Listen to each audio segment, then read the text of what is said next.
Alhamdulillahi Rabbil Alamin wal aqibatu lil muttaqin wala udwana illa 'alal zalimin.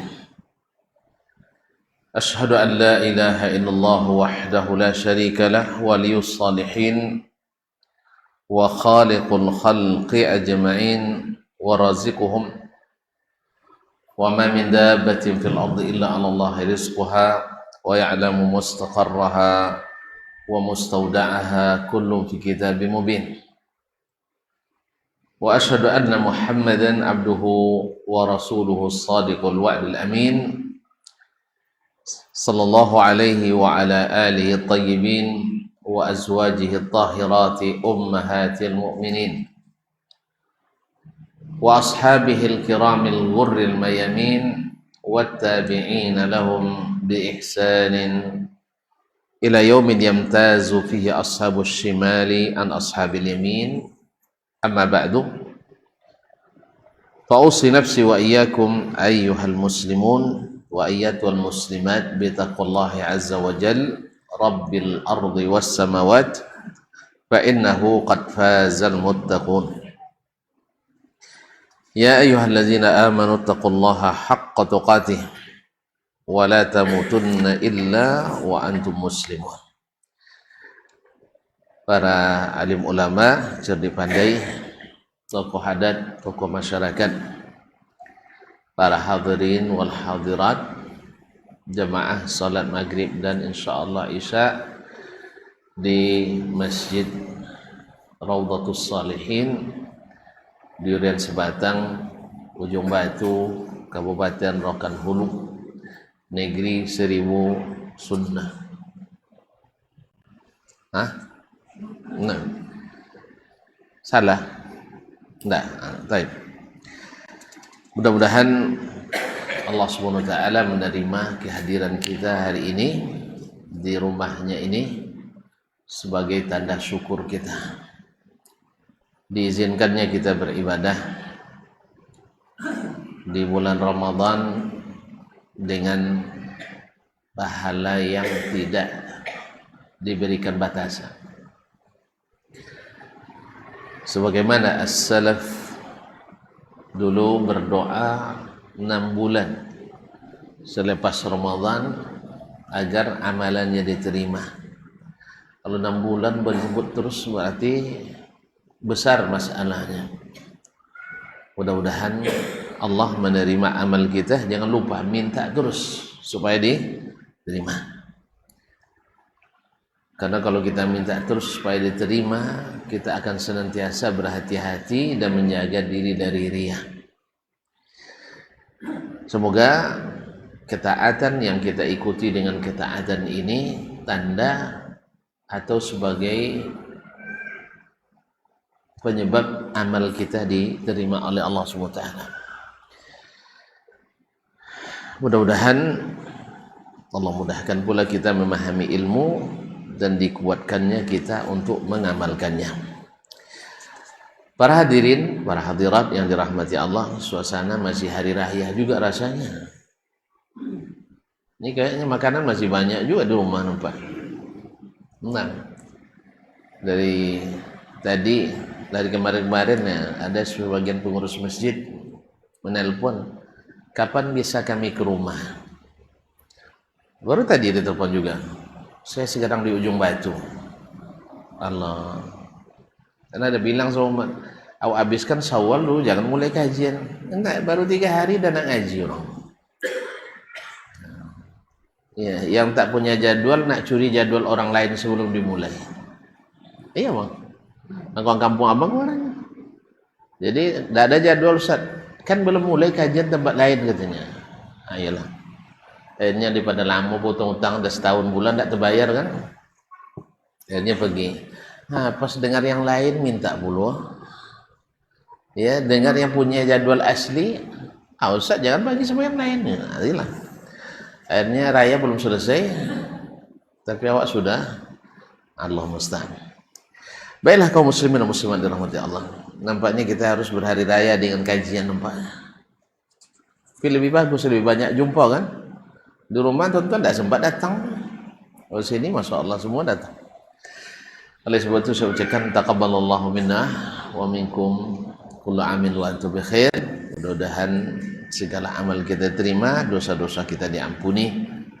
Mudah-mudahan kita jumpa di akhirat dalam surga nanti. Amin. Salawat dan salam kepada baginda Nabi alaihi salatu wassalam yang telah mengajarkan kita sabar dalam beragama ini. Mengajarkan kita senantiasa sabar menuntut ilmu agama ini. Ya, sejak beliau diangkat jadi nabi, jadi rasul 23 tahun, Abu Bakar tidak bosan belajar sama beliau. Umar sejak masuk Islam tak bosan untuk duduk selalu di majelis beliau. Kalau kita kan belum sampai 23 kan. Kalau gurunya nabi 23 tahun, kalau yang bukan nabi harusnya 3 kali lipat minimal. Jadi kita akan teruskan belajar. Cuma bedanya awak sekali sebulan kadang tidak datang pula. Nah, kalau dulu Nabi setiap hari para sahabat mengambil ilmu daripadanya. Tapi tak apalah, tidak dapat semuanya, tapi jangan tinggal pula semuanya. Ma'asyiral kiram. Masih pembahasan tentang an-nasikh wal mansukh. Ilmu ini sangat penting. Sampai-sampai dinisbatkan kepada sahabat, kalau saya tidak lupa, kepada Umar bin Khattab, Ali bin Abi Thalib radhiyallahu anhu, mengatakan tak boleh berbicara tentang Al-Quran dan Sunnah kecuali orang yang tahu nasikh wal mansukh. Berarti syarat seorang faqih, syarat seorang mufassir, syarat seorang ahli hadis mesti menguasai an-nasikh wal mansukh. Ini ibarat nahu dan sarab dalam bahasa Arab, supaya jangan dijadikan maf'ul, fa'il, maf'ul dan sebagainya. Maka ini penting, sebab kalau tidak ini dipelajari, banyak nanti berubah hukum-hukum ilahi, seperti yang diasyarakan oleh Imam Asy-Syafi'i alaihi rahmatullahi wa ala sa'iri ulama'ina al-kiram. Beliau mengatakan wajhun akhar, bentuk lain daripada an-nasikh wal mansukh. Terakhir kita membahas kemarin tentang masalah rajam, ya. Nah, awal mulanya ditahan di rumah, jadi tahanan rumah, dan disakiti, diintimidasi, disakiti. Lalu Allah berikan jalan keluar daripada itu. Turun ayat tentang cambuk, sah? Dibolehkan? Bukan dibolehkan, diganti hukum itu dengan hukum cambuk 100 dan diasingkan selama sebulan. Setahun, Masya Allah. Berarti masih bagus, tidak hilang karena hari raya. Setahun. Kemudian bagaimana pula dengan orang yang sudah pernah menikah secara syar'i? Apa hukumnya sama? Ternyata tidak. Ada hukum rajam. Dan hukum rajam ini ada di dalam sunnah Nabi Sallallahu Alaihi Wasallam. Nah, sekarang beliau mengatakan wajhun akhar, bentuk lain daripada nasakh atau nasikh wal mansukh. Qala akhbarana Malik, telah menceritakan kepada kami Imam Malik. Malik adalah Imam Darul Hijrah, Abu Abdullah Malik ibn Anas ibn Abi Amir al-Asbuhi al-Himyari al-Madani, imamu dari al-Hijrah, imamnya kota Madinah atau imamnya Madinah pada masanya dan sampai sekarang. An Ibnu Syihab, dari Ibnu Syihab. Ibnu Syihab masyhur, namanya Muhammad ibn Muslim ibn Ubaidillah ibn Abdullah ibn Syihab Az-Zuhri, ulama hadis besar dan juga ulama fikih, rekan Khalifah Umar bin Abdul Aziz. Beliau salah satu dari 6 tabi'in yang menjadi perpustakaan sanad di masanya. Di masa tabi'in ada 6 ulama yang menjadi perpusaran sanad hadis. Barangkali masih lupa. Masih lupa atau masih ingat? Nah, satu. Sudah bilang Ibnu Syihab. Sahu Ibnu Syihab Az-Zuhri di Madinah. 2. Amru ibn Dinar Al-Makki. Di mana? Sudah bilang Al-Makki, itu di Makkah. Yang 3, Yahya ibn Ma'ali. Yahya ibn Abi Kathir Al-Yamami Al-Basri. Di mana? Basra. Dah disebutkan masa dah. Kemudian Qatadah ibn Di'amah As-Saddusi Abu Di'amah Al-Basri. Di mana? Di Basra.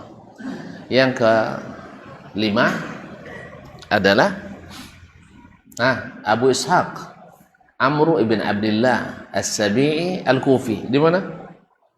Di Kufah.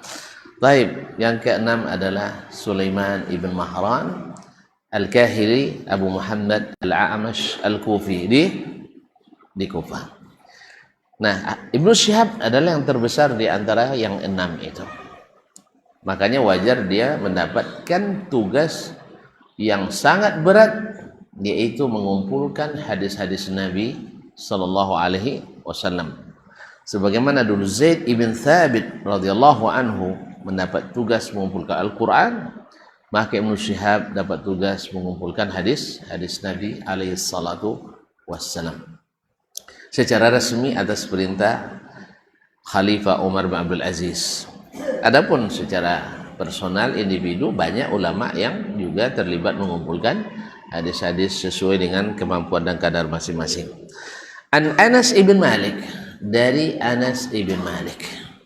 Anas ibn Malik ibn An-Nadhr Al-Ansari Al-Khazraji adalah sahabat Nabi dan sekaligus pembantunya. Ketika Nabi hijrah umur 10 tahun, lalu dikirim atau diantarkan langsung oleh ibundanya Ummu Sulaim, istri Abu Talha Al-Ansari, yang menyerahkannya kepada Nabi alaihi salatu wassalam, menjadi pembantu Nabi selama 10 tahun sampai Nabi wafat.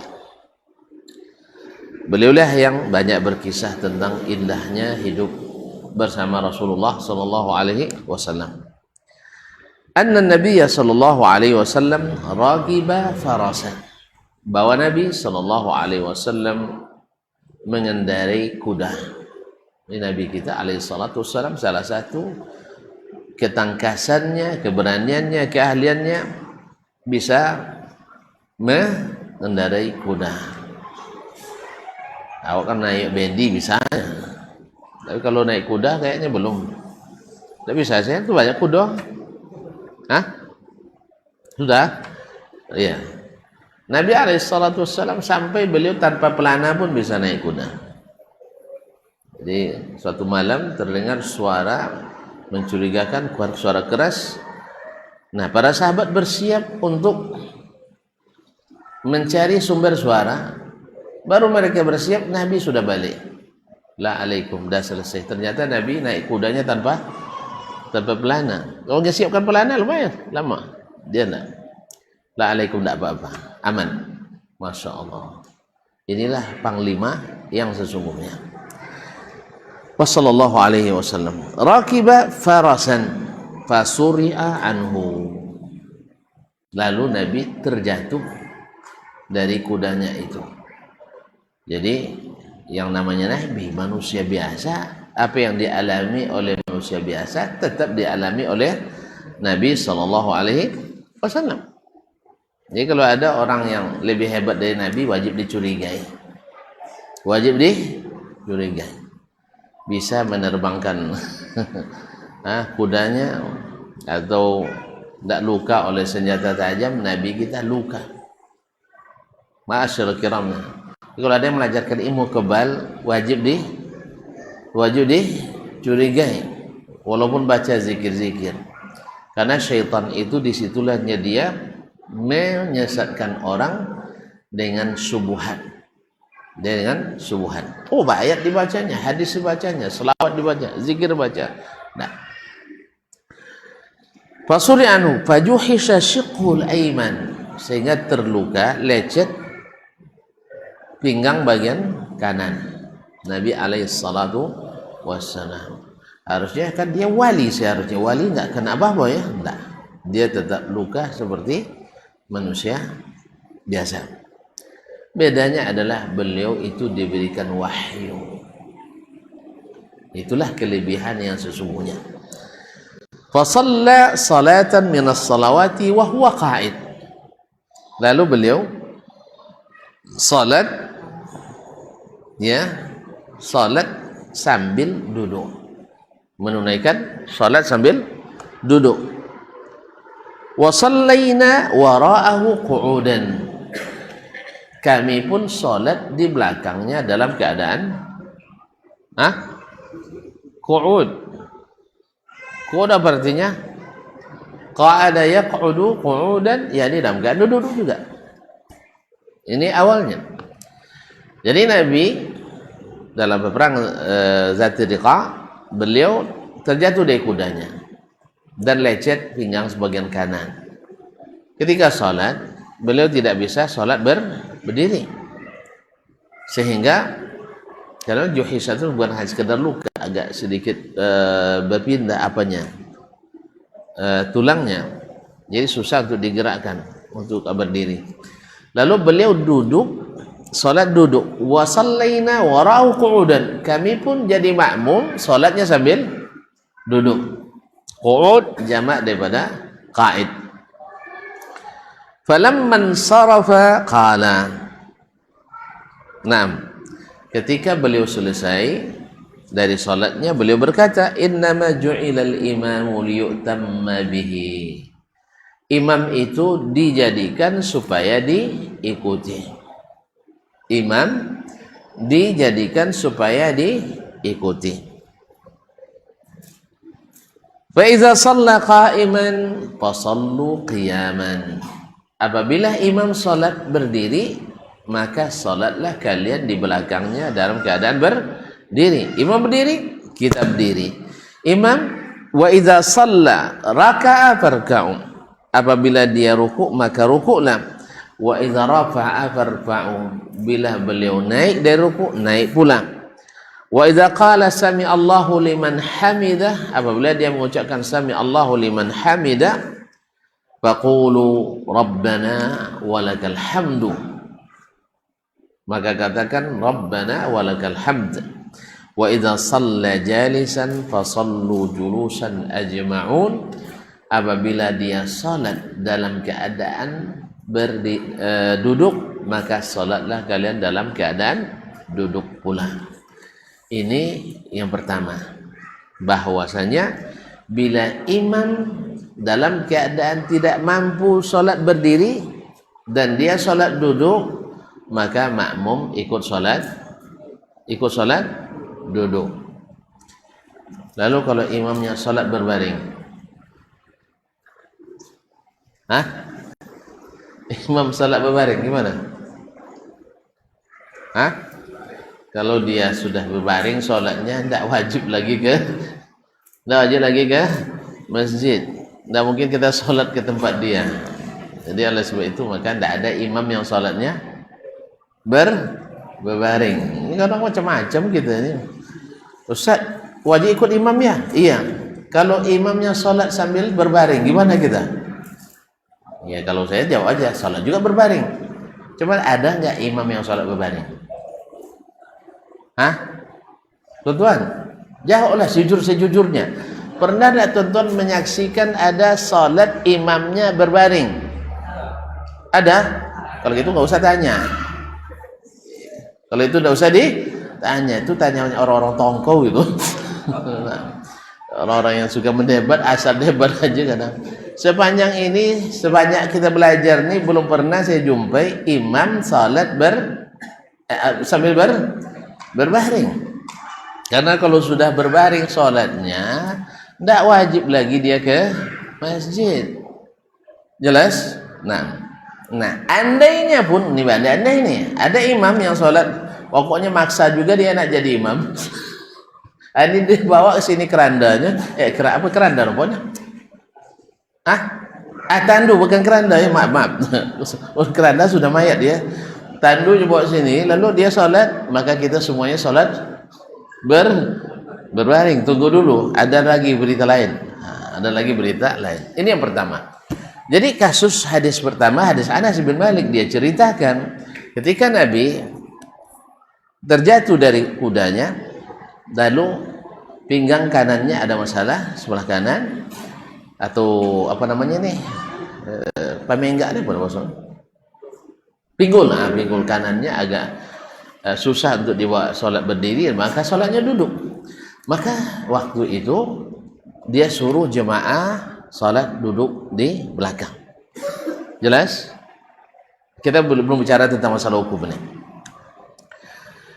Kemudian beliau menceritakan lagi, akhbarana Malik, telah menceritakan kepada kami Malik juga gurunya Anas, Malik bin Anas, an Hisham ibn Urwah, dari Hisham ibn Urwah ibn Zubair al-Asadi, ya, an abihi, dari bapaknya Urwah ibn Zubair, Urwah bin Zubair al-Asadi bin Awam. Beliau ini salah satu dari 7 fuqaha Madinah di masa tabi'in. Madinah ramai fuqaha, yang paling terkenal adalah 7 orang, salah satunya adalah Urwah ibn Zubair ibn al-Awwam al-Asadi. Ustaz, jadi mana dulu berdoanya? Doa dalam Ka'bah. Dia berdoa minta ilmunya diwarisi oleh orang. Di mana dia berdoa? Di Hijr Ismail, dalam Ka'bah. Ma'asyiral kiram, terkabul doanya. An Aisyah, dari Aisyah radhiyallahu anha ummul mukminin. Dia Aisyah sekaligus juga bibi kandung Urwah ibn Zubair. Karena istri Urwah adalah Asma binti Abi Bakar dan Aisyah binti Abi Bakar, adik-adik kandung. Annaha qalat, dia berkata, shalla Rasulullah sallallahu alaihi wasallam fi baitihi wa huwa shakin fa shalla jalisan. Rasulullah sallallahu alaihi wasallam salat di rumahnya. Salat di rumahnya. Wa huwa shakin, beliau dalam keadaan sakit. Fa shalla jalisan, lalu dia salat dalam keadaan duduk. Wa shalla wara'ahu qaumun qiyaman. Melihat Nabi salat duduk karena dia sakit, sebagian sahabat yang jadi makmum di belakangnya salat dalam keadaan berdiri. Apa sebab? Mereka tidak sakit. Maka hukum asalnya salat berdiri bagi yang mampu wajib. Nah, fa asyara ilaihim, lalu Nabi berikan isyarat. Kalau isyarat pakai apa? Isyarat ke orang yang di belakang pakai apa? Ya pakai tangan lah, mungkin pakai mata, tidak nampak apa dia. Kemungkinan tidak nampak. Pakai tangan. Disuruh duduk. Yakni ajlisu, duduk.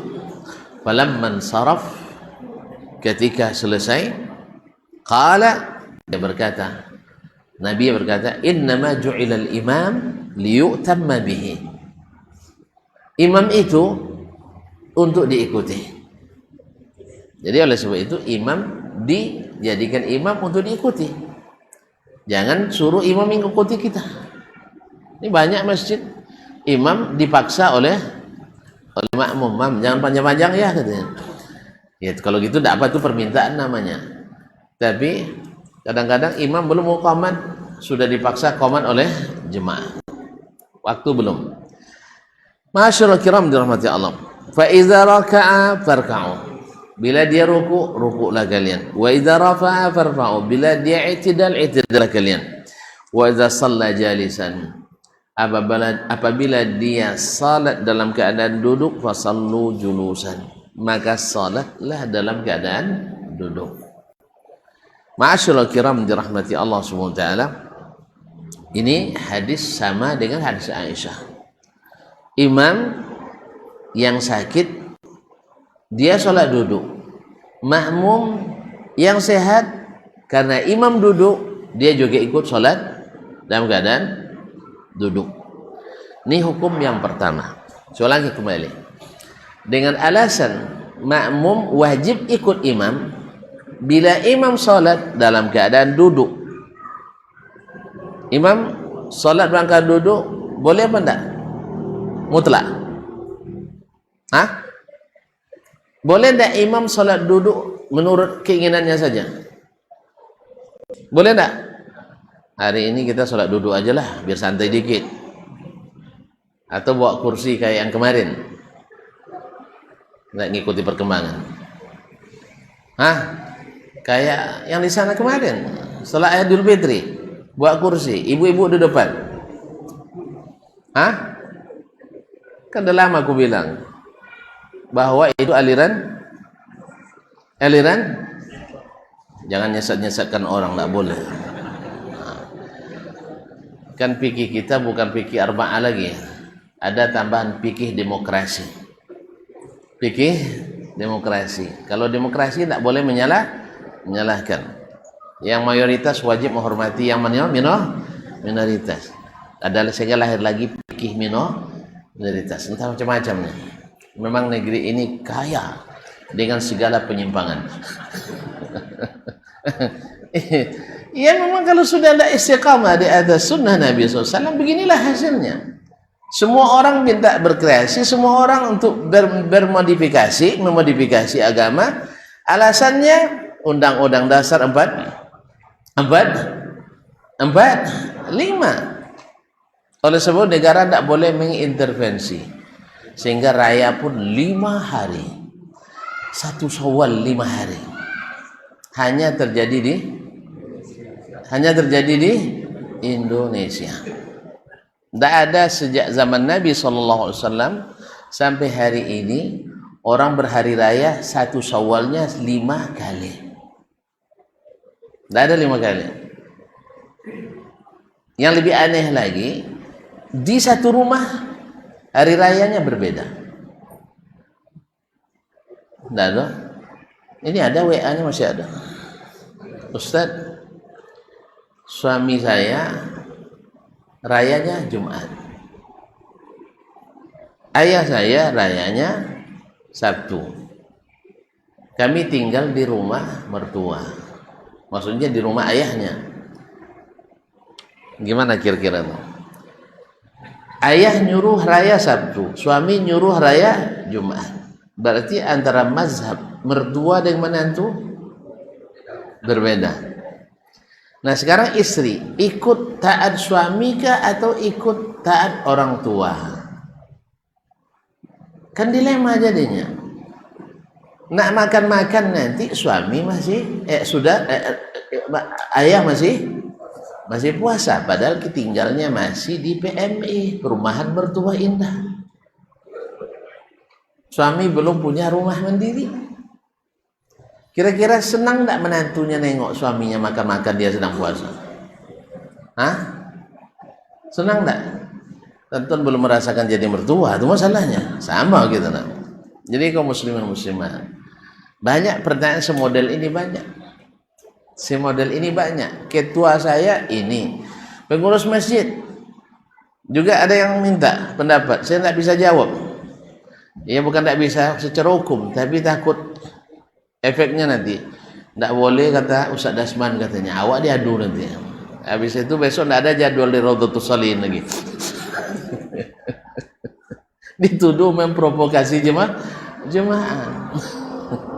Bukan, saya tidak sempat menjawab waktu itu. Sebab saya masih berharap supaya harinya sama, ternyata tidak. Pertanyaan semodel ini ramai. Oleh itu kaum muslimin dan muslimat, saya selalu menyerukan, ya, hormatilah Rasulullah Sallallahu Alaihi Wasallam. Pahamilah ayat-ayat Al-Quran dan hadis-hadisnya seperti yang dia pahami sendiri. Ini sebagian enggak. Di zaman Nabi belum maju, zaman kita sudah maju. Apanya yang maju di zaman kita ini? Dari sisi agama, apanya yang maju zaman kita ini? Justru kemunduran yang luar biasa. Dulu zaman Nabi, umat Islam satu bendera. Sekarang umat Islam di Indonesia saja 400 lebih bendera. Cuman ada yang masih kecil-kecil, tidak kentara. Yang besar-besar aja, ya hitungannya masih lumayan, tidak terlalu banyak lah. Benderanya banyak. Semua bendera nak main paling tinggi. Allah musta'an. Sedangkan zaman Nabi SAW hati kita satu, imam kita satu. Sekarang orang tidak. Antum imamnya siapa? Mesti si fulan bin fulan. Saya bilang imam saya Muhammad bin Abdullah bin Abdul Muttalib Al-Hashimi sallallahu alaihi wasallam. Oh, berarti itu tidak ikut ulama? Ya Allah ya Rabbi. Saya dapat hadis ini nih contohnya. Berkata Imam Asy-Syafi'i, akhbarana Malik. Syafi'i ulama apa tidak? Syafi'i ulama apa tidak? Mataib. Qala akhbarana Malik. Malik ulama apa tidak? Ulama. Qala akhbarana Hisam bin Urwah. Hisam bin Urwah ulama apa tidak? Ulama. Berarti saya pakai ulama dong. Sampai ke Rasulullah sallallahu alaihi wasallam. Semua mereka ulama. Dan ia dah mengabarkan ini kepada kita. Baik. Jadi hadis Anas, hadis Aisyah sama. Bila imam salat duduk, maka makmum mesti salat duduk. Imam boleh salat duduk sembarangan? Biar aman sedikit. Ya. Atau mempertimbangkan jemaah yang sakit, imam ikut. Kan kadang itu kan mempertimbangkan jemaah yang sakit, imam ikut sakit. Saya pernah ngusulkan ya supaya antara qamat dan azan ini sedikit ditambah dikit. Alasannya mempertimbangkan jemaah. Maksudnya mempertimbangkan jemaah itu jemaah kadang nak cepat gitu kan. Sudahlah qamatnya cepat, salatnya pun singkat. Allah musta'an. Ala kullin. Kaum muslimin dan muslimat dirahmati Allah, imam tak boleh sembarangan. Dan makmum pun tak boleh juga serampangan. Nah, madlul hadis Aisyah dan Anas, bila imam berhalangan atau tak bisa berdiri, makmum yang mampu berdiri mesti ikut imam. Jelas? Ini yang pertama. Qala wa hadza mithlu hadis Anas. Hadis ini, yakni hadis Aisyah yang kedua, seperti hadis Anas. Wa in kana haditsu Anas mufassaran. Sekalipun hadis Anas ditafsirkan, artinya lebih dijelaskan apa sebabnya, karena Nabi sedang baru jatuh dari kudanya. Kemudian wa awdah, lebih terang min tafsiri hadza, dari tafsirnya hadis Aisyah radhiyallahu anha. Aisyah tak menjelaskan apa sebabnya, yang jelas Aisyah hanya menjelaskan bahwa Nabi salat duduk karena sakit. Sakit apa sebabnya? Di hadis Anas tadi karena jatuh dari kudanya. Tapi intinya, substansinya sama. Esensinya sama.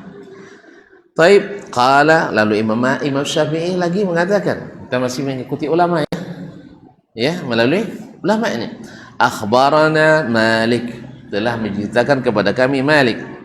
An Hisham ibn Urwah, dari Hisham bin Urwah. An abihi, dari bapaknya Urwah ibn Zubair ibn al-Awwam al-Asadi, anna Rasulullah sallallahu alaihi wasallam, bahwa Rasulullah sallallahu alaihi wasallam kharaja fi maradhihi, beliau keluar waktu sakitnya, maksudnya keluar dari rumahnya masuk masjid.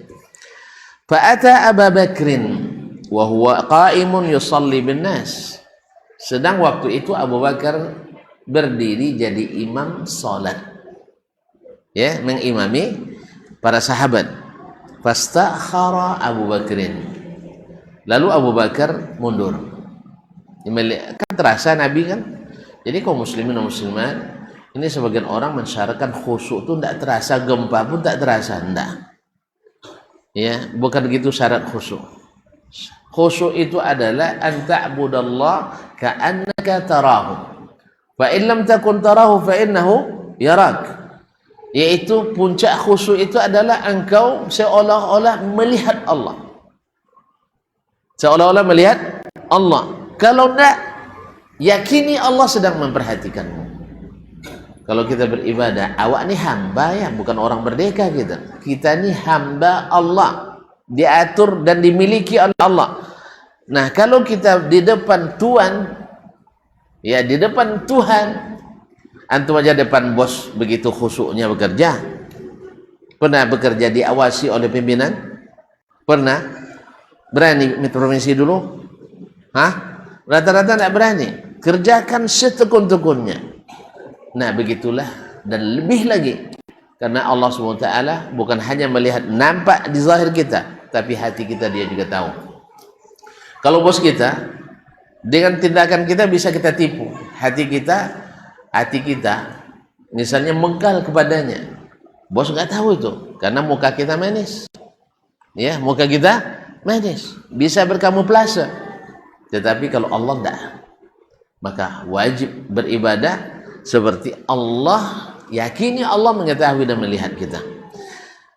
Nah, kaum muslimin dan muslimat dirahmati Allah SWT, Abu Bakar adalah termasuk Sayyidul Khasyin, tapi dia merasakan kedatangan Nabi SAW. Fastakhara, lalu dia mundur. Fa asyara ilaihi Rasulullah SAW an kama anta.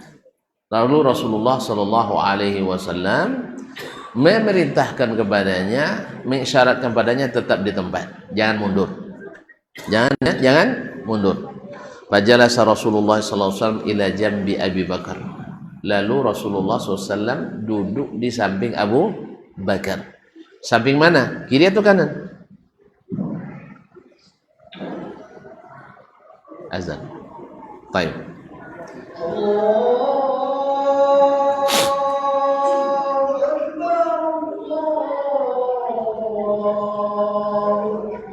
Allah.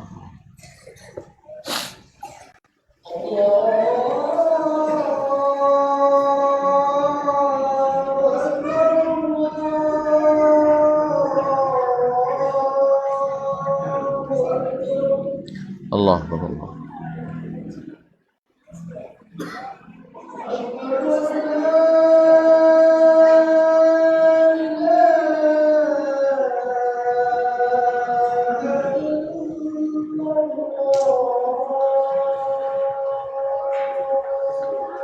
Asyhadu an la ilaha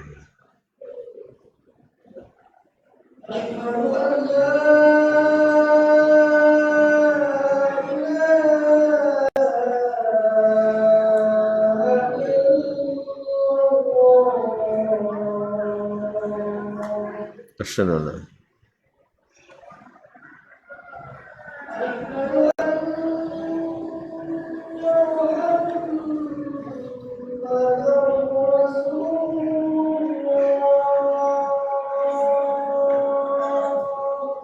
asyhadu an la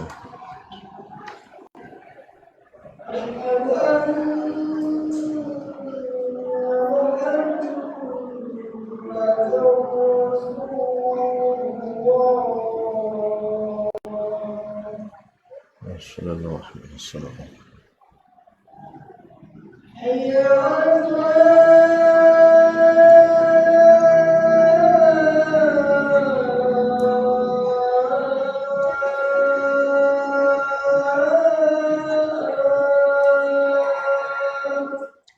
Wah.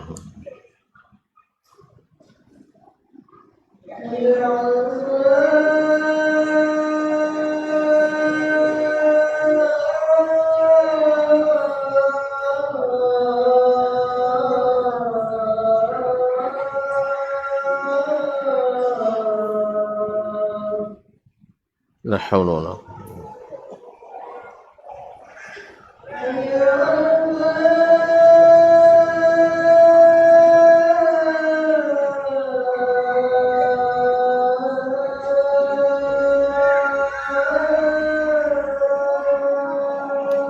la haula wala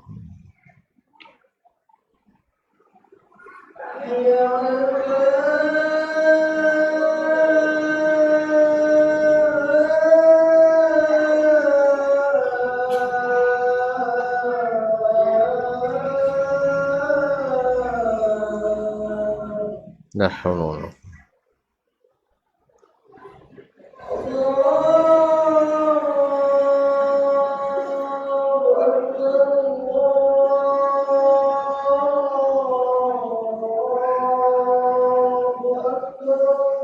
Allah.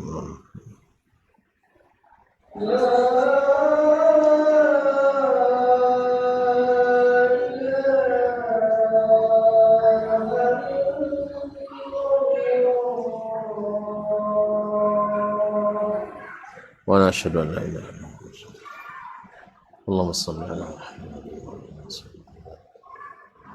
اللهم رب هذه الدعوة التامة والصلاة القائمة وقام محمد رضيت بالله رب العالمين.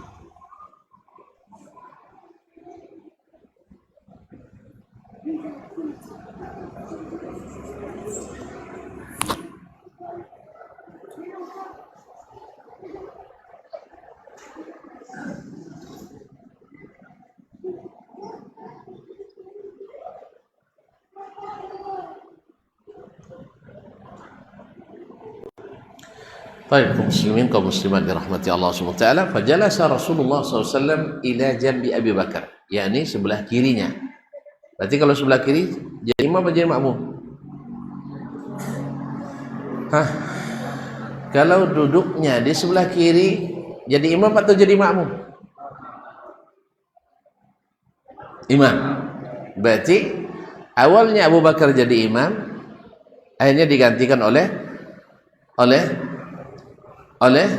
Rasulullah SAW. Boleh nggak? Boleh apa tidak? Kok ragu kalau itu Nabi yang buat masa ragu juga? Itu yang payahnya gitu ini. Dah jelas Nabi yang bilang ragu lu, tanya sama Ustaz dulu katanya. Ya Allah ya Rabb. Dah sama gitu sama orang nampak. Nabi yang bilang nak tanya lagi sama ulama lain. Kan ya? Nabi yang bilang Allah di atas, nak tanya dulu sama Abu Hasan Asy'ari katanya. Seolah-olah Abu Hasan Asy'ari lebih alim dari Nabi SAW. Rasulullah yang kata tanya dulu sama Abu Mansur Al-Maturidi katanya. Lebih alim mana? Rasulullah atau Abu Mansur Al-Maturidi? Rasulullah. Kan ada tanya tadi, boleh apa enggak? Kecuali sudah dinasakh, itu lain hal. Ya, boleh. Makanya Imam Nawawi katakan boleh makmum lebih dulu takbiratul ihram dari imam. Nah, gimana? Jangan salah terima. Jangan salah terima. Jangan salah terima ya. Kalau salah terima nanti bahaya. Nanti pada duluan pada imam nanti lama sekali istawu katanya. Akhirnya Allahu Akbar. Jangan.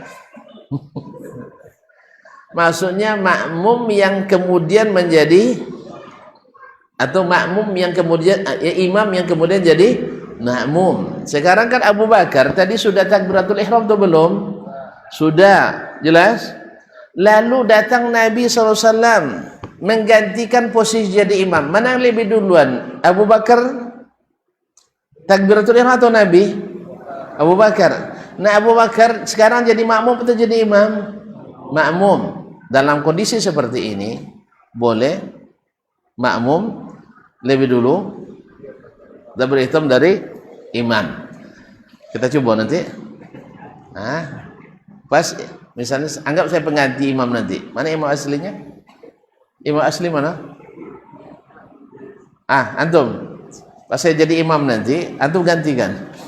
Iya, antum pura-pura terlambat. Sakit dulu ya. Jadi Nabi SAW dalam keadaan sakit ini di akhir-akhir hayat Nabi SAW. Jadi awalnya beliau sudah berkali-kali berwuduk pingsan. Tafsir Adam Sahih Muslim. Jadi akhirnya Abu Bakar pun sholat. Karena kayaknya Nabi tidak mungkin lagi untuk ikut. Nah, Nabi ketika itu merasakan badannya ringan, lalu dia dipapa masuk, akhirnya dia melihat Abu Bakar sudah jadi imam, sudah mulai sholat, akhirnya dia gantikan posisinya. Oleh sebab itu ulama mengatakan dalam kondisi seperti ini tidak masalah makmum lebih duluan takbiratul ihram daripada imam. Jelas? Nah, bila imam yang pertama sudah masuk ke rakaat kedua,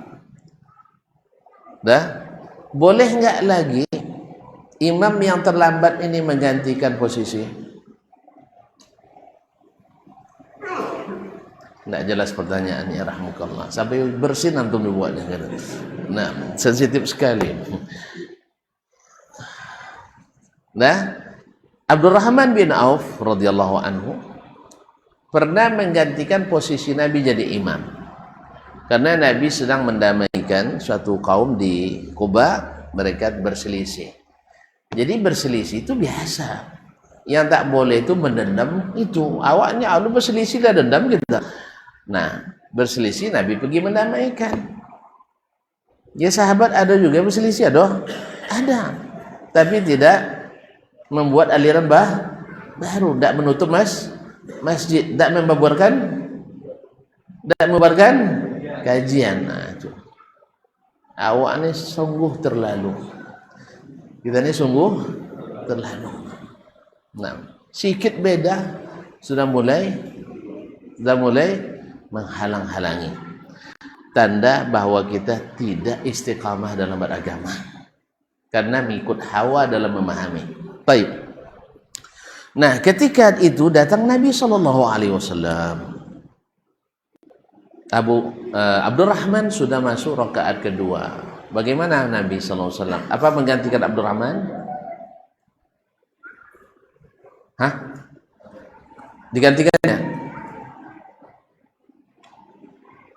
Antum kira-kira? Antum kira-kira?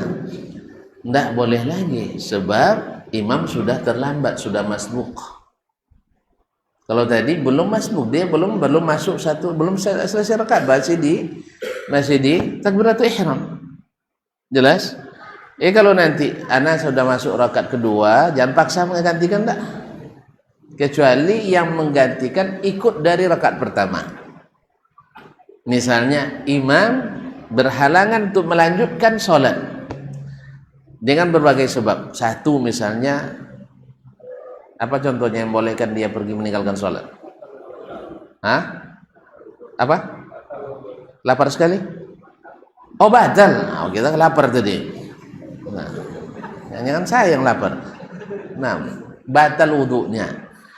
Maka dia minta atau disuruh yang lain menggantikan. Boleh? Boleh. Nah, atau jemaah menunggu dia wuduk lagi. Tapi kalau tempat wuduknya macam Masjidil Haram, kan jauh tempat wuduknya.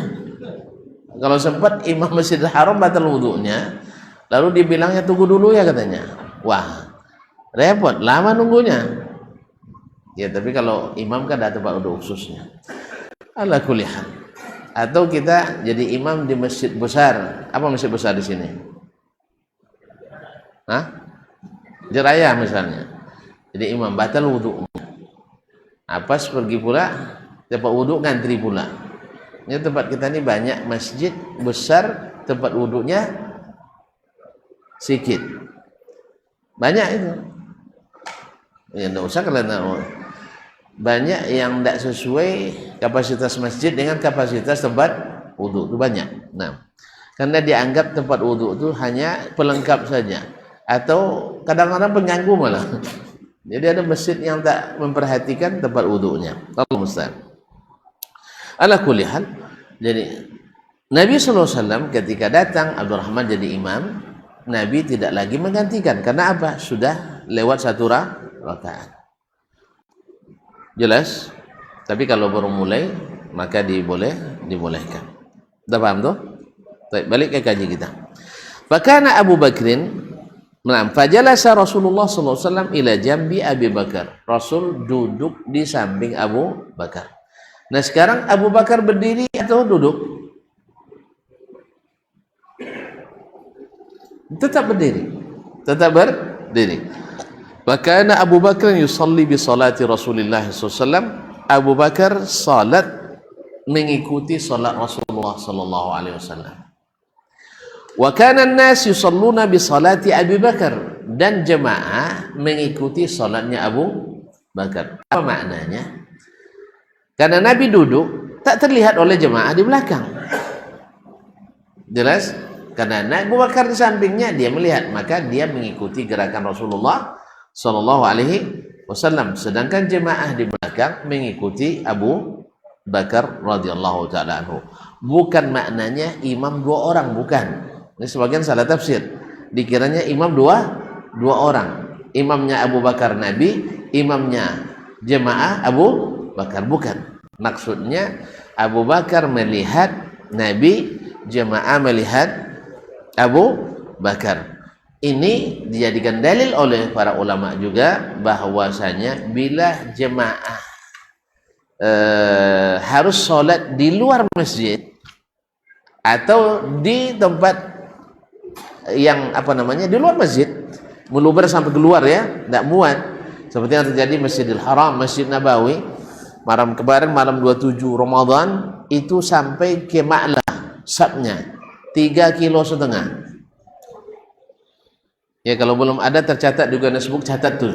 Kita kan zaman-zaman paling panjang, paling hebat, paling manis, paling ya kan? Ya, 3 kilometer jemaahnya. Nah, cuman mana tuh? Nampak Syekh Sudes tuh? Nggak nampak. Maka ini menjadi dalil bila masih terlihat jemaah di depannya dan masih bisa mengikuti, sah salat jemaahnya. Jelas? Ustaz? Jelas ya? Ini masalahnya sudah dibahas oleh ulama dulu yang sholat di luar masjid. Sah tidak sholatnya? Sebab dia terpisah kan? Maka para ulama selama masih bisa melihat yang di depannya, maka sah sholat berjamaahnya. Jelas? Baik. Ma'asyiral kiram, wa bihi ya'khudhu Syafi'i. Ini pendapat yang dipegang oleh Imam Asy-Syafi'i. Apa itu? Bahwa imam bila berhalangan untuk sholat berdiri karena sakit atau sebab lain, maka makmum yang sehat tetap sholat berdiri. Berarti sudah berapa pendapat ini? Sudah berapa pendapat? Baru 2, 3. Yang pertama,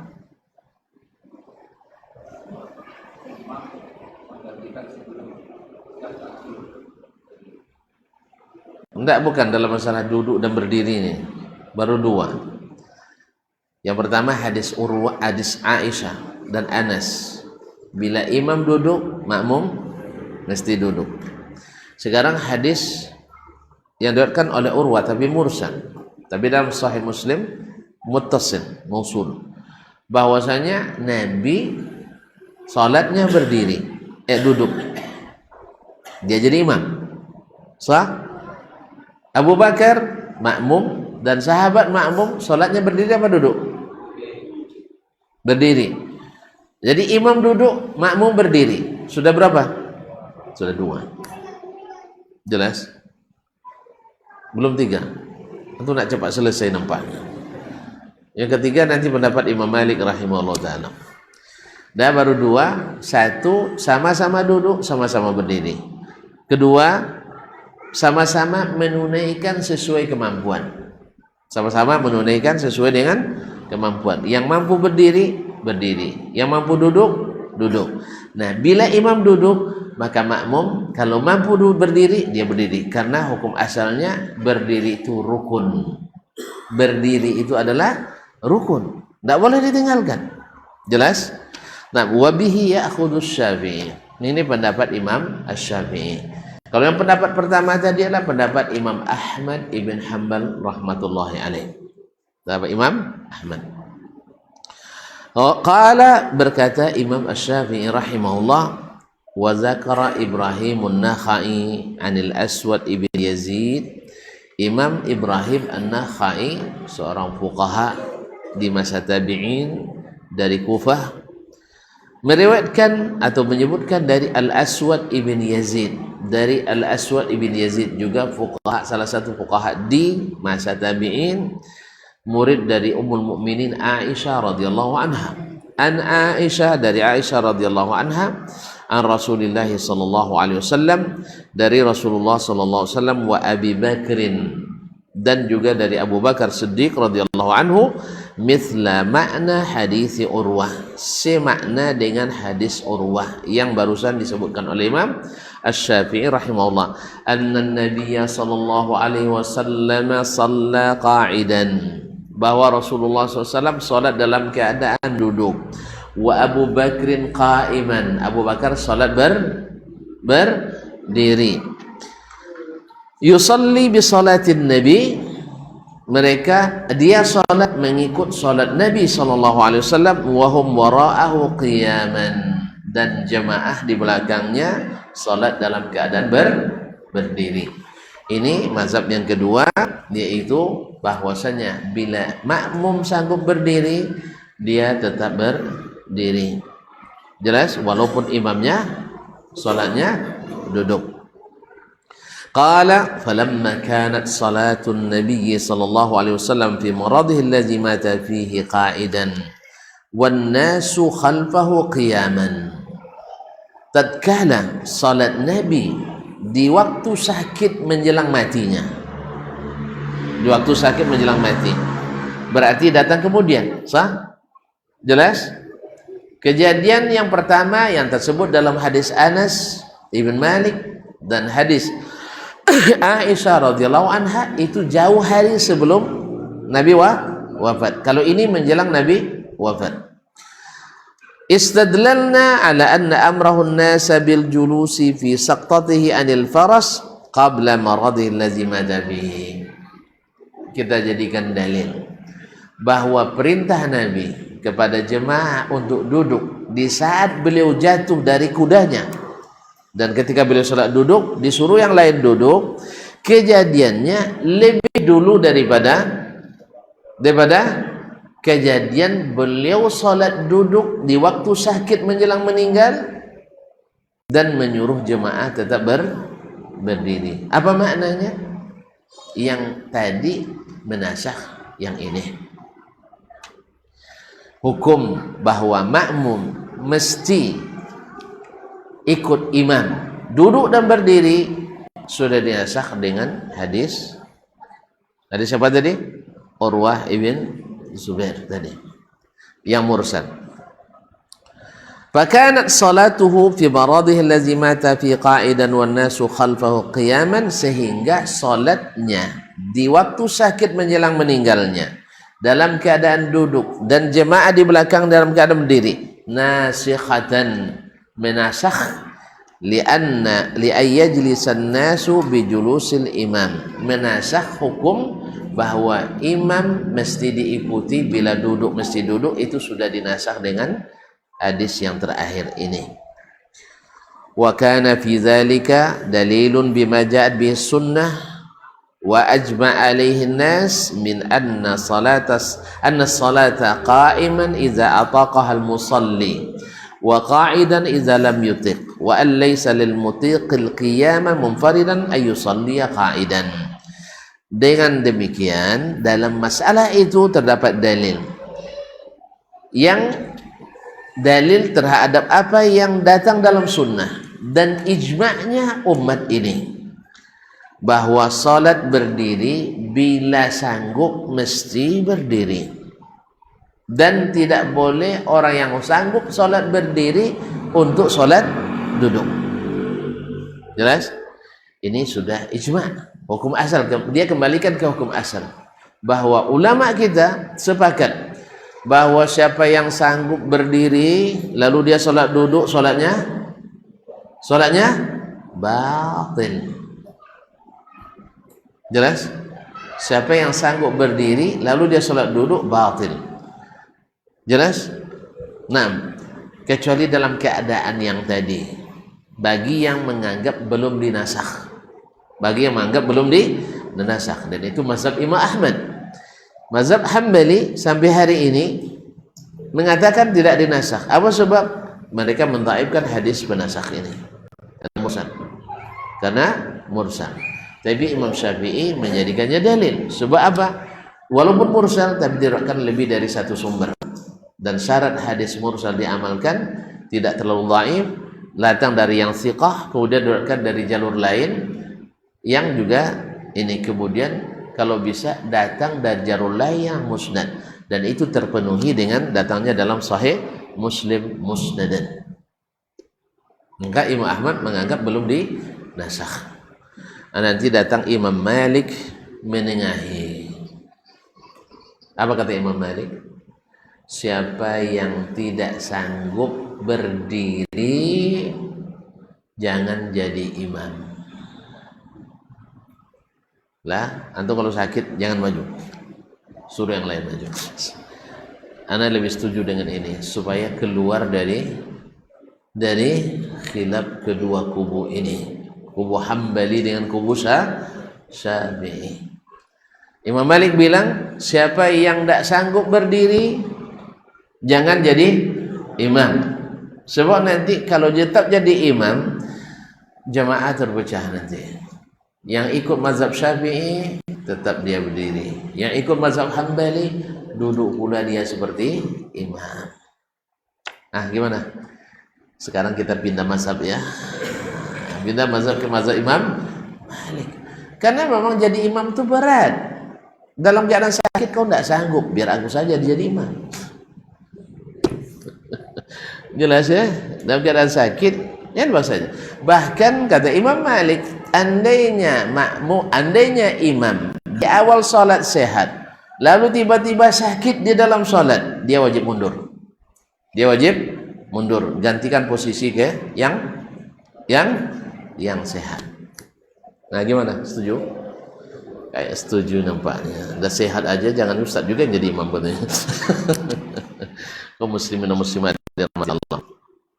Jadi kata Imam Syafi'i rahimahullah, di dalam kejadian ini terdapat dalil bahwasanya apa yang datang dalam sunnah, kemudian ijma'nya umat bahwa siapa yang sanggup berdiri tak boleh solat, duduk.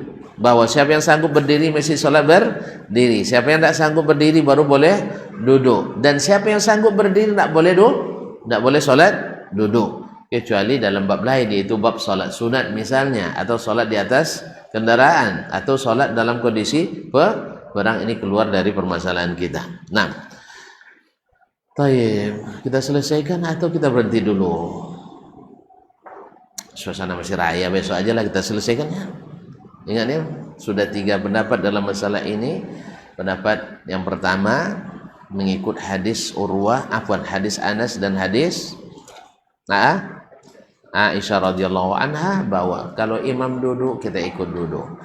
Pendapat kedua yaitu mazhab Imam Syafi'i rahimahullah taala, bila imam tak sanggup berdiri maka dia boleh duduk, dan makmum yang sanggup berdiri tetap wajib berdiri. Dikembalikannya ke hukum asal dan berdasarkan hadis yang mursal tadi, sehingga beliau menganggap itu sudah menasakh yang sebelumnya. Sedangkan mazhab ketiga Imam Malik rahimahullah taala, dia mengatakan bila imam tak sanggup berdiri jangan paksa lagi dia jadi imam, suruh yang lain jadi imam. Ini kayaknya penengah yang bagus ini, supaya jemaah di belakang tidak terpecah. Sah? Ya kan? Tidak ada lagi, woi katanya, kamu mentang-mentang Syafi'i ya. Nah, gitu, sudah jelas imamnya duduk, kalian tetap berdiri. Kamu dasar gak ngerti katanya. Kan sudah dinasakh itu. Kan Imam Syafi'i lebih faqih daripada Imam Ahmad. Kadang-kadang sampai pula merendahkan imam kita gara-gara itu. Nah, ini tidak boleh. Makanya Imam Malik berikan solusi yang menurut saya sangat bagus, yaitu yang tak mampu duduk, yang tak mampu berdiri jangan jadi imam. Tapi kan jemaah ada yang tak mampu berdiri juga Ustaz. Jemaah tidak diikuti. Jadi kalau jemaah kita duduk samping kita duduk juga. Kan enggak kan? Enggak ada. Makanya imam itu innama ju'ilal imamu liyu'tamma bihi. Imam itu disuruh supaya diikuti. Sama juga dengan ini masalah kunut subuh yang berkesinambungan misalnya. Ya, kalau imamnya kunut, nah terjadi khilaf di belakangnya. Tapi kalau imam tidak kunut, selesai masalah. Oleh sebab itu jangan diteruskan. Kecuali sekali-sekali ketika ada nazilah. Ya tak? Ketika ada nazilah sepakat tuh semuanya disunnahkan untuk kunut. Tapi ketika diteruskan ada khilaf. Jelas? Oleh sebab itu, mana yang lebih bagus maju, yang berkunut atau yang tidak? Kalau voting pasti yang berkunut maju. Ya kan? Tapi kalau nak solusi yang terbaik, yang tidak berkunut yang maju. Sebab apa? Semuanya mengatakan tidak ada masalah. Kunut itu hanya sunat. Tapi ketika yang di belakang mengatakan tidak disunahkan, ini nanti debat di belakang itu. Woi, kunut woi katanya. Ya kan itu. Nah, cuman masalahnya sebagian meyakini itu kunut itu wajib. Satu meyakini dia bid'ah, satu mengatakan dia wajib. Itu masalahnya. Akhirnya dia tinggalkan sholat gara-gara imam ndak kunut. Ini lebih parah lagi. Oleh sebab itu ngajilah. Mudah-mudahan setelah ngaji masalahnya lebih terasa ringan. Wallahu taala alam. Sampai di sini aja dulu ya. Karena belum selesai, jangan tanya-tanya dulu. Ya, besok aja tanyanya. Ya, kalau ada yang mau ditanya, dicatat, taruh di buku. Atau bawa sini, saya simpan di sini. Mudah-mudahan ada waktu nanti menjawabnya, karena masih ada pembahasan setelahnya. Wallahu ta'ala a'lam. Wassallallahu ala nabiyyina Muhammad wasallam. Wa subhanakallahumma bihamdik asyhadu an la ilaha illa anta astaghfiruka wa atubu ilaik. Wassalamualaikum warahmatullahi wabarakatuh.